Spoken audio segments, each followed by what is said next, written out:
नमस्कार. नमस्कार. आपलं स्वागत आहे आयकॉन स्टील प्रस्तुत बिल्ड आयकॉन या उपक्रमामध्ये. आज आम्ही आलो सांगलीमध्ये आणि माझ्यासोबत आहेत इंजिनियर, बिल्डर, डेव्हलपर उत्तम आर्गे सर. त्यांच्याबद्दल सांगायचं म्हणजे गेल्या अनेक वर्षांपासून ते या फील्डमध्ये अतिशय यशस्वीरित्या काम करतात. सुरुवातीचा काही काळ रेसिडेन्शियल बंगलोज मध्ये त्यांनी काम केलं. आता स्वतः बिल्डर डेव्हलपर म्हणून पण काम करतात. अनेक रेसिडेन्शियल अपार्टमेंट्स त्यांनी पूर्ण केलेले आहेत आणि काही पूर्णत्वाच्या मार्गावर आहेत. माझं असं वाटतं की जे प्रत्येक मध्यमवर्गीयाचं स्वप्न असतं फ्लॅटचं, तर तेही त्या माध्यमातून ते पूर्ण करतायत. बरोबर आहे. तर अशा या सगळ्या त्यांच्या अनुभवाबद्दल, प्रवासाबद्दल आता आपण त्यांच्याशी बिल्ड आयकॉन या प्लॅटफॉर्मवर गप्पा मारणार आहोत. सगळ्यात आधी गप्पांना सुरुवात करूया ते म्हणजे तुमच्या शैक्षणिक पार्श्वभूमीपासून. म्हणजे तुमची शाळा कुठली होती, कॉलेज कुठलं होतं, या फील्डकडे वळण्यामागचं कारण काय होतं, किंवा कोणाचं इन्स्पिरेशन होतं, तर काय सांगाल? शैक्षणिक विषयाप्रमाणे जर आपण बघितलं तर माझ्या घरी शिक्षण कोणाचंच झालेलं नाही आहे. आई वडील अशिक्षितच आहेत. घरात मी मोठा मुलगा. त्यांची इच्छा होती की मुलानं शिकलं पाहिजे. प्रायमरी स्कूलला मी KCC प्रायमरी स्कूलमध्ये 7वी पर्यंत शिकलो. तिथून 8वी ते 10वी सांगली स्कूलला शिकलो. म्हणजे टेक्निकल सायन्स होतं माझं. 12वी ज्युनियर कॉलेज माझं सांगली स्कूललाच पूर्ण झालं टेक्निकलमध्ये. आणि त्याच्यानंतर वॉलचंद कॉलेज ऑफ इंजिनिअरिंगमध्ये मेरिटमधून मी सिव्हिल इंजिनिअरिंगला ॲडमिशन घेतली आणि तिथून मी पासआउट झालो. तर हा एक शैक्षणिक प्रवास होता. मग याच्या पुढचा प्रवास खरं इंटरेस्टिंग असतो. तो म्हणजे कुठल्याही सिव्हिल इंजिनिअरला की इंजिनिअरिंग कंप्लीट झाल्यानंतर पहिला प्रोजेक्ट मिळेपर्यंत एक वेगळा स्ट्रगल असतो. आणि कारण सुरुवातीला कोणी लगेच आपल्यावर विश्वास ठेवत नसतं. तर हा पहिला प्रोजेक्ट मिळेपर्यंतचा प्रवास कसा होता आणि कुणाच्या रेफरन्सना हा पहिला प्रोजेक्ट मिळाला, कसा पूर्ण केला? अगदी ग्रॅज्युएशन पूर्ण झाल्यानंतर शेट अँड सुरा इरिगेशन एक मोठी कंपनी आहे पुण्याला. मग त्या कंपनीचा इंटरव्ह्यू दिला, तिथं पास म्हणजे सिलेक्ट झालो होतो. पण त्यावेळी आमचे जुना काळच असा होता की मुलांना लांब सोडत नव्हते. आमच्या घरी काही आई वडील तयार झाले नाही सोडायला. मग त्या काळामध्ये मी पोस्ट ऑफिसचे टपाल पेटीची कामं करत होतो. जे रोडला तो खड्डा खणणं, ती टपाल पेटी इन्स्टॉल करणं, बापरे, त्यांचं कॉन्ट्रॅक्टिंग करणं, म्हणजे पार्किंगचे कॉन्क्रीटचं काम असेल, अशी कामं करत प्रवास सुरू झाला. आणि पहिलाच 1998ला माझ्या मित्राचाच कलानगरमध्ये मी पहिला बंगला बांधायला घेतला. अच्छा, बंगल्याचं काम पहिलं केलं तेव्हा. एका अर्थाने लोकांच्या पत्राचा प्रवास होतो. तुमचा तर पत्रपेटीपासूनच प्रवास सुरू झाला. अशी एक वेगळी गंमत आहे. बरोबर आहे. आणि तो पण तुम्ही आता ते योग्य पत्त्यावर पोहोचलेला आहे. पण एवढं सगळं करून की शेवटी जे असतं बिल्डर डेव्हलपर म्हणून पण तुम्ही स्वतः नाव आता कमावलेलं आहे. त्यामुळे तोही प्रवास महत्वाचा आहे.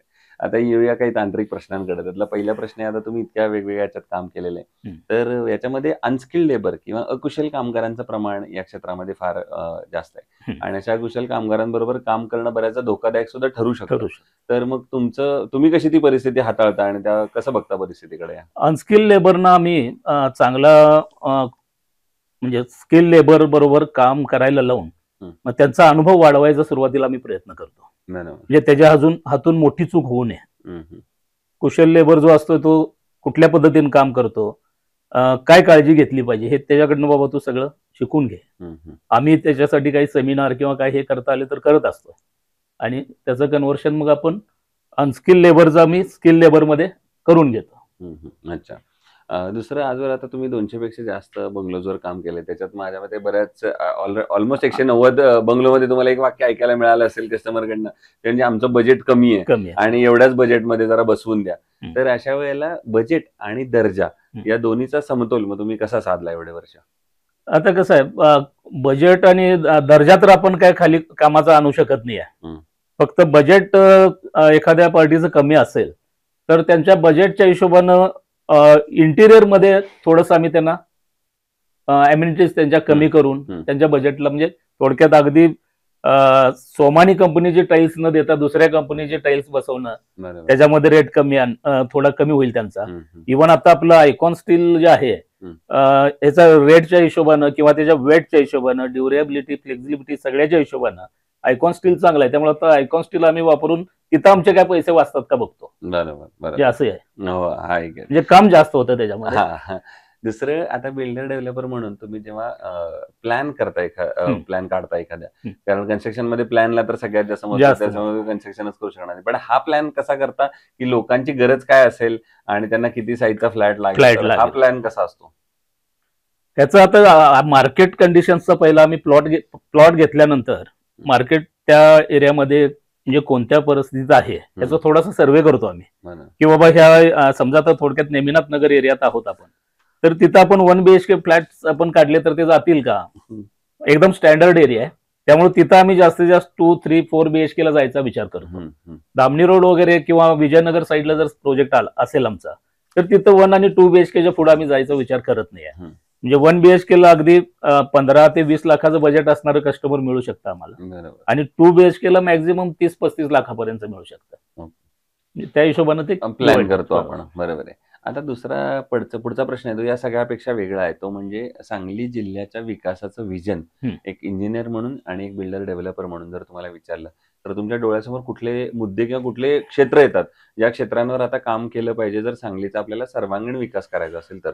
सांगलीच्या सर्वांगीण विकासासाठी सर्वप्रथम डीपी रोडचा जो आता सँक्शन मध्ये थांबलाय तो पहिला डीपी इम्प्लिमेंटेशन झाला पाहिजे. म्हणजे आपल्या शहराची कनेक्टिव्हिटी जोपर्यंत वाढत नाही सगळ्या दृष्टीनं तोपर्यंत शहर आपलं विकसित होत नाही आहे. बरोबर.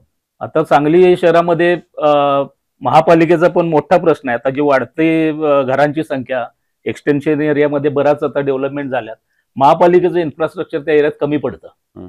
जे ड्रेनेज असेल, गटारी असतील, ह्या गोष्टी त्यांच्याकडनं पण कमी पडत आहेत, त्यांनी तिथे पण करून घ्यायला पाहिजे. त्याच्यानंतर आता सांगलीची कनेक्टिव्हिटी जास्त वाढवण्यासाठी कोल्हापूरला जे आपलं विमानतळ होणार होतं ते पण लवकरात लवकर, काय छोटं सिंगल जरी झालं तर चालेल, पण ते सुरू झालं पाहिजे. जे लोकांचं येणं जाणं वाढेल, लोकांचं सांगलीकडे बघायचा दृष्टिकोन बदलेल. आज सांगलीत काय हळद, पंढरी आणि आपलं गणपती मंदिर याशिवाय सांगलीत काही नाही आहे. बरोबर. दुसरं मग शासनानं काय पावलं उचलली पाहिजेत या सगळ्या प्रकल्पाला गती देण्यासाठी असं तुम्हाला वाटतं? शासनानं आता डीपी साठी आमदार साहेबांनी वगैरे बरेच प्रयत्न केलेले आहेत. डीपीचा आपला विषय तो फायनल होईल, शेवटच्या टप्प्यात आलाय. वा. दुसरं आतापर्यंत काम केलेल्या प्रोजेक्ट पैकी एखादा आयकॉनिक प्रोजेक्ट सांगता येईल का की जो तुमचा स्वतःची ओळख बनला तो प्रोजेक्ट? स्वतःची ओळख बनलेला जो प्रोजेक्ट आहे तो साधारण सर मी 2003 साली ज्या एरियामध्ये आता मी राहतो त्या एरियामध्येच मला एक 3000 स्क्वेअर फुटाचा पहिला प्लॉट मला बांधायला मिळाला. कुलकर्णी म्हणून त्याचे ओनर होते. त्या प्रोजेक्टला परमिशन घेण्यासाठी आमच्याकडे पैसे नव्हते. म्हणजे हार्डली आमच्याकडे त्या काळात 10,000 रुपये होते आणि परमिशन 50-60 हजार रुपये जात होते. अशा ह्याच्यात आम्ही तो प्रोजेक्ट लॉन्च केला. आणि त्यावेळी काय म्हणजे डिजिटल वगैरे काय प्रकार नव्हता. जे साधं पत्र्याचा एक बोर्ड बनवला आणि त्याच्यावर ओंकार कन्स्ट्रक्शन आणि बिल्डिंगचं नाव लिहिलं आणि आम्ही लावून टाकलं. मग काम हळूहळू सुरू झालं, पण आम्हाला रिस्पॉन्स चांगला मिळाला. सुरू झाल्यानंतर 2-3 महिन्यामध्ये बऱ्यापैकी सेल माझा संपला तिथला. त्यामुळे तो प्रोजेक्ट आम्हाला दमवला नाही. सेल लवकर संपला. अर्थात आर्थिक गणित आमची जुळत गेली आणि पहिलाच प्रोजेक्ट मी 11 महिन्यामध्ये पोझिशन दिलंय. अच्छा, क्या बात. फास्ट झाला, सगळ्यात फास्ट. त्यामुळे कॉन्फिडन्स लेवल वाढत गेली. दुसरं कन्स्ट्रक्शन मध्ये स्टील निवडताना तुम्ही काय पॅरामीटर्स बघता आणि ठरवता की हे स्टील चांगलंय, हे वापरलं पाहिजे? आता स्टील निवडताना मेन आता त्याची फ्लेक्झिबिलिटी वगैरे आम्ही बघतो. म्हणजे बेंडिंग मोमेंटला वगैरे ते दमवते का, कार्बनचं कंटेंट्स त्यातले कसे आहेत. कार्बन जास्त असेल तर ते स्टीलचा हार्डनेस वाढतो. बरोबर. त्यामुळे हे त्यातले महत्त्वाचे पॅरामीटर. आणि आयकॉन स्टील तुम्ही वापरलंच आहे आज, तर त्यांच्या प्रॉडक्ट आणि सर्व्हिस बद्दल सुद्धा काय सांगाल तुम्ही? त्यांचा प्रोडक्ट आता खरोखरच एक नंबर आहे. माझ्या आता जवळपास लास्ट 6 प्रोजेक्टला मी आयकॉन स्टीलच वापरतोय. श्री ट्रेडर्स कडून मला येतंय सगळं स्टील आता त्याचं. आणि त्याच्यामध्ये कसं आहे, आम्हाला वेस्टेज वगैरे काय जास्त पडत नाही. बरोबर. इतर कंपन्यांना काय होतं, हार्ड बार थोडे येतात, मग ते बेंडिंग वगैरे करत असताना ब्रेक होतात. बरोबर. यांचं फ्लेक्झिबिलिटी चांगलं आहे त्यामुळे ते खराब होत. बरोबर. आणि अगदी शेवटचा प्रश्न म्हणजे या सेक्टरमध्ये आता तुमच्याकडे म्हणजे जसं तुम्ही काही वर्षांपूर्वी सुरुवात केली तसं जे पहिलं पाऊल आहे ज्या इंजिनियरचं आणि ज्यांना भविष्यात तुमच्यासारखंच बिल्डर डेव्हलपर व्हायचंय त्यांच्यासाठी तुम्ही काय गुरुमंत्र द्याल? आता नवीन कॉन्ट्रॅक्टर किंवा बिल्डर इच्छिणाऱ्या व्यक्तींच्यासाठी सांगतोय, त्यांनी कामाची सुरुवात करताना एकतर कामाचा दर्जा त्यांचा चांगला राहायला पाहिजे. कामासाठी जे आपण मटेरियल सिलेक्ट करतो ते मटेरियलची गुणवत्ता तपासून अगदी ब्रँडेड, म्हणजे आता जसं स्टीलचा विषय आहे की आयकॉन स्टील सारखं स्टील त्यांनी युज केलं पाहिजे. इतर स्टील कंपॅरिझनला 50 पैसे कमी असेल, पण त्याच्यापासून बाबा पुढे लॉस आपल्याला काय आहे का त्याचाही त्यांनी विचार केला पाहिजे. बरोबर. हे महत्वाच्या गोष्टी आहेत. धन्यवाद. हे ते इंजिनियर बिल्डर डेव्हलपर उत्तम आरागे सर आणि जसं त्यांनी सांगितलं त्यांच्या आजवरच्या प्रवासाबद्दल, तो सुद्धा फार महत्वाचा होता. भविष्यात सुद्धा त्यांनी सांगितलं की कुठल्याही दर्जाशी कॉम्प्रोमाइज करू नका, चांगले दर्जेदार जर तुम्ही काम वस्तू करा. वापरा. कारण घर ही अशी वस्तू आहे की जेव्हा माणूस आयुष्यातले सर्व पैसे लावून ते तुमच्या समोर देत असतो, बरोबर. विश्वासानं तुमच्या हातात देत असतो. त्यामुळे तुमची जबाबदारी तेवढीच आहे की त्या घराची बळकटीकरण ते भक्कम तितकंच ते बनलं पाहिजे. पुन्हा एकदा आपल्या मनापासून आभार, धन्यवाद सर. आणि भविष्यात सुद्धा असेच आयकॉनिक प्रोजेक्ट तुमच्या हातून घडावेत याच आयकॉन स्टील तर्फे मनपूर्वक शुभेच्छा.